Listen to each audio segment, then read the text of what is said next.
नमस्कार, one India Hindi में आपका स्वागत है।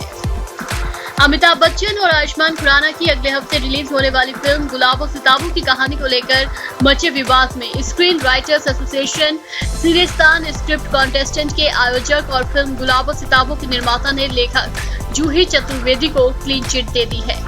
दावा यह भी किया गया है कि इस कहानी का विचार 3 साल पहले जूही ने अमिताभ बच्चन को सुनाया था और उनके कहने पर जूही ने इस कॉन्सेप्ट को कहानी में बदला और इसका रजिस्ट्रेशन भी मई 2018 में करा लिया था। बता दें, लेखक राजीव अग्रवाल के बेटे अकीरा अग्रवाल ने ये आरोप लगाया कि फिल्म गुलाब और सिताबों उनके पिता की लिखी कहानी 16 मोहनदास लेन पर आधारित है। इस कॉन्टेस्ट के लिए बनी जूरी के अध्यक्ष अंजुम रजब अली थे और उन्होंने इस पूरे मामले पर सफाई पेश की है।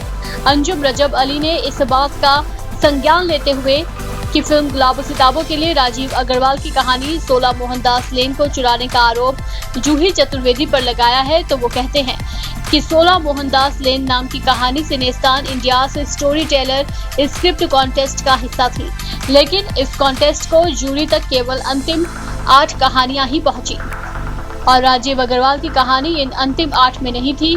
इस बारे में जूही चतुर्वेदी का कहना है कि गुलाब और सिताबों उनकी अपनी लिखी असली कहानी है और इसके बारे में उन्होंने फिल्म के निर्देशक और फिल्म के मुख्य कलाकार अमिताभ बच्चन से 3 साल पहले ही चर्चा की थी। जहां तक बात कॉन्टेस्ट में शामिल कहानी की है, तो उनके पास सिर्फ अंतिम 8 कहानियां ही पहुंची, बाकी किसी कहानी तक पहुंचने का उनके पास कोई जरिया नहीं था।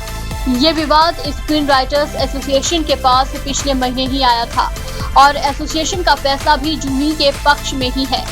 इस बारे में फिल्म गुलाब और सिताबों के निर्माता कहते हैं कि स्क्रीन राइटर्स का फैसला आरोप लगाने वालों के पक्ष में न जाने के बाद ही है। इस बारे में फिल्म गुलाब और सिताबों के निर्माता कहते हैं कि स्क्रीन राइटर्स का फैसला आरोप लगाने वालों के पक्ष में न जाने के बाद ही ये सब बातें सामने आ रही हैं। ये सब जूही चतुर्वेदी की छवि खराब करने और गुलाब और सिताबों को नुकसान पहुंचाने के लिए किया जा रहा है। इस खबर में फिलहाल इतना ही। तमाम अपडेट्स के लिए बने रहिए वन इंडिया के साथ।